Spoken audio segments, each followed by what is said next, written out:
5, 4, 3, 2, 1, 4 minutes. Hello everybody, my name is Robbie Pierce.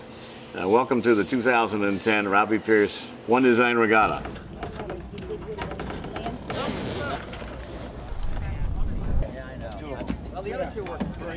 I'm Tor Holton, the Commodore of the Larchmont Yacht Club. Over the last 3 or 4 days, we have been hosting the Robbie Pierce Regatta. It is by far the biggest one-class design regatta for disabled.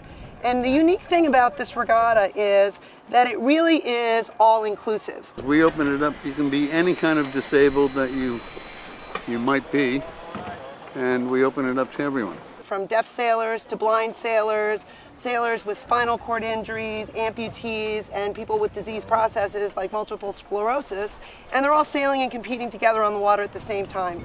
Okay. What do you say, fellas? Should we hit the road? It doesn't make a difference. We're literally all in the same boat. We're in these ideal 18s. We all have to follow the same rules. Skipper on one side, crew on another side, and then you can move the AB around. We call them VABs, voice activated ballast. And I think it's a great way of seeing who are the best, who are the good sailors.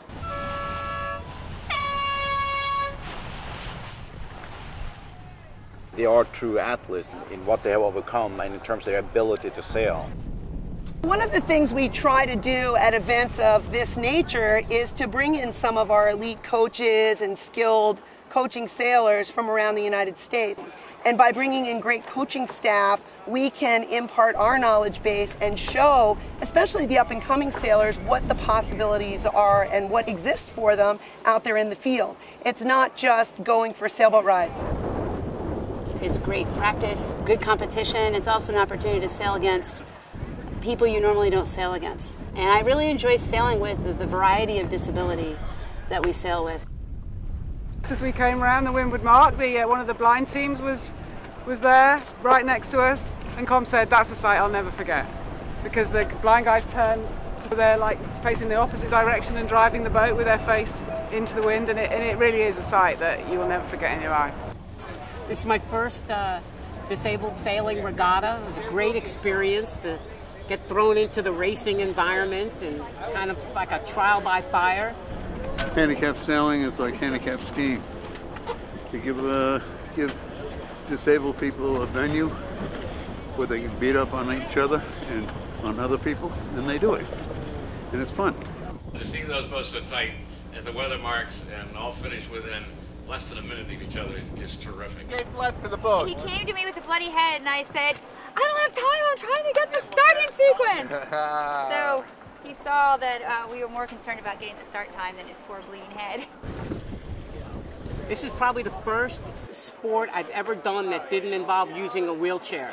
So I get to leave the chair on the land and get out there and compete with everybody on a more even keel. Well, now it's one of the points, who wins. This was a tight regatta. It was anybody's game today. 49, 46, 45, 45. Winning by 1 point. Oh, wow. We had over 100 members supporting in many different functions to make sure that this is a great regatta and make it an enjoyable event for all the participants. Plus, they take such good care of us. You know, we get breakfast, lunch, we get huge spreads for dinner, we get beer, Heineken. Yeah, it was fun. I think next year will be even a better event. We're learning all the time, right? For the last 2 years, we have shared with the folks at Larchmont Yacht Club the Robbie Pierce Regatta, and this has been it's just been a spectacular event for not just the sailors themselves, but for the participants. We're all really big winners in this. And there's only one man standing back here, Buttons Badin, the one that put it all together. They called me up a year and a half ago and said, "Robbie, how would you like to have a regatta named after you?" And I said, "Well, as long as you don't name it the Robbie Pierce Memorial Regatta, I'd be glad to give you my name." This is the largest team event in the United States, and it will get bigger. This is the only regatta that has no ceiling. And I also want to one more time recognize all the volunteers, from everybody from helping us get on the boats to the behind-the-scenes phone calls to the safety people on the water. There's a lot of volunteer time to go into this regatta, and we should make sure we recognize them. So thank you.